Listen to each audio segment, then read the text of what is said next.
तर मित्रांनो बघू शकते हे अशा प्रकारे रावट्या ठोकते. ह्याच्यामध्ये राहायचं असते. झाली उपा अशा ठिकाणी अशा प्रकारे ही रावट्या असतात. बघू शकते सगळीकडे.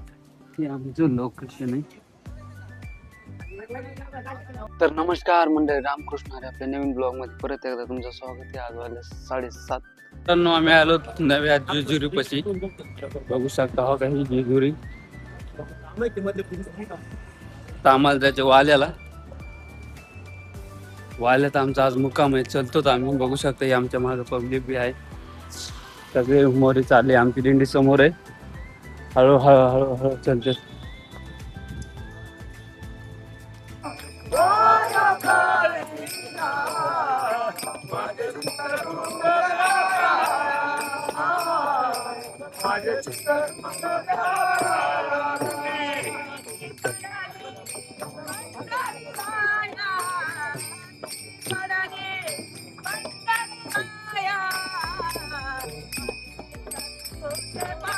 कृष्ण हरी मित्रांनो, विठोबा आणि ज्ञानोबा माऊली तुकाराम या नावाने सगळा महाराष्ट्र दुमदुमलेला आहे. हा क्षण म्हणजे नशिबानेच बघायला भेटतो. बघू शकता तुम्ही सगळा भगवाचा आहे तिकडे. बघा तिकडे मित्रांनो, तुम्हाला जर आनंद पाहायचा असला, सुख जर पाहायचं असलं तर तुम्हाला एकदा तरी पंढरीच्या वारीला यावं लागेल. तुम्हाला हा सगळा बघू शकता तुम्ही काय क्षण आहे. जमलं मित्रांनो, इथं कोणीच कोणाला ओळखीत नसते, तरी पण इथं आग्रहाने उभा राहिलेले असतात लोक की काहीतरी माऊली खाऊन जा असे हे आग्रह बघून ना मन एकदम शांत होतं. इथं तुम्ही एकदा वारीला या, तुम्हाला सगळा अनुभव कळेल.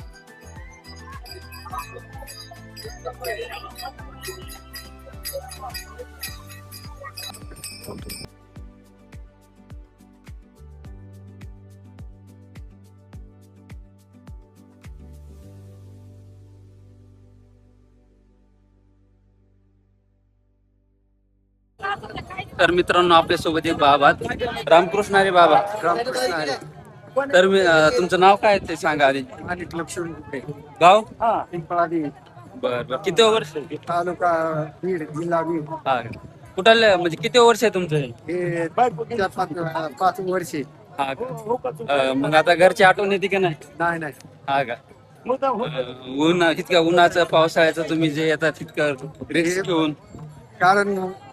कारण जीवाचा जीव लगे हा का म्हणून जीवाच्या जीवाला भेटल. अच्छा मित्रांनो, आम्ही सगळे नाश्त्याला थांबलो. हे बघा रामकृष्ण हरी.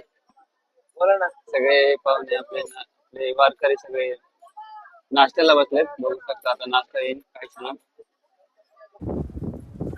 तर मित्रांनो बघू शकते हे अशा प्रकारे रावट्या ठोकते. ह्याच्यामध्ये राहायचं असते. झाली उपा अशा ठिकाणी अशा प्रकारे ही रावट्या असतात. बघू शकता सगळीकडे. हे आमचं लोकेशन आहे. मित्रांनो, आपले वारकरी मंडळी जेवायला बसले सगळे. आम्ही पण जेवायला बसलो.